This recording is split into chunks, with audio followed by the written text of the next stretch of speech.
नमस्कार विद्यार्थियों, वंदे वाणी हिंदी साहित्य चैनल में आप सभी का स्वागत है। अपने टॉपिक चल रहा था भाषा व व्याकरण। तो कल हमने भाषा व व्याकरण के बारे में थोड़ा जानकारी हासिल कर ली थी। उसमें हमने पढ़ा था कि भाषा शब्द किससे बना है और भाषा का जो क्रम है वो कैसे चला और कैसे आगे बढ़ी भाषा। तो कल हमने पढ़ा था कि भाषा शब्द संस्कृत के भाष धातु से बना है, जिसका अर्थ होता है वाणी को व्यक्त करना या प्रकट करना।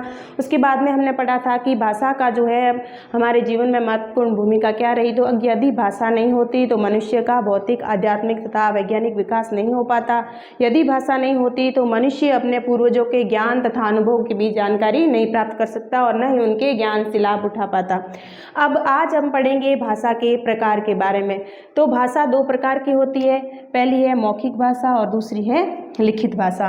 विद्यार्थियों, मौखिक भाषा हम उसे कहते हैं, इसमें व्यक्ति बोलकर आपस में बातचीत के द्वारा, भाषणों तथा उद्बोधनों के द्वारा अपने मन के भावों तथा मस्तिष्क के विचारों को प्रकट करता है, जैसे भाषण, कविता पाठ, गीत गायन इत्यादि।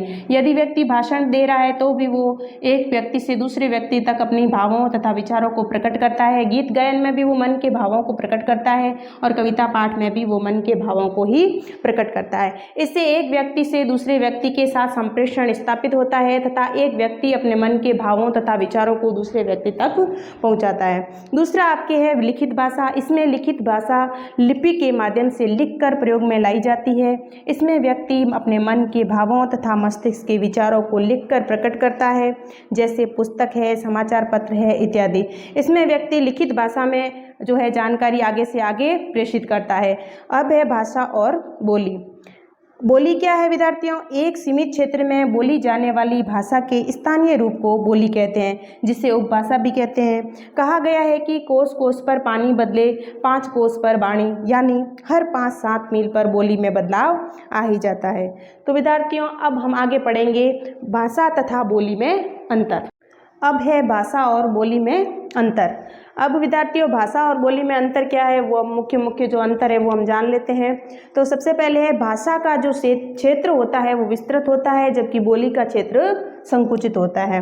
इसमें साहित्य रचना होती है, बड़े बड़े साहित्य रचनाएं जो आपने देखी है वो उनका जो रूप होता है वो भाषा ही होता है। बोली में कोई भी साहित्य नहीं लिखा गया है।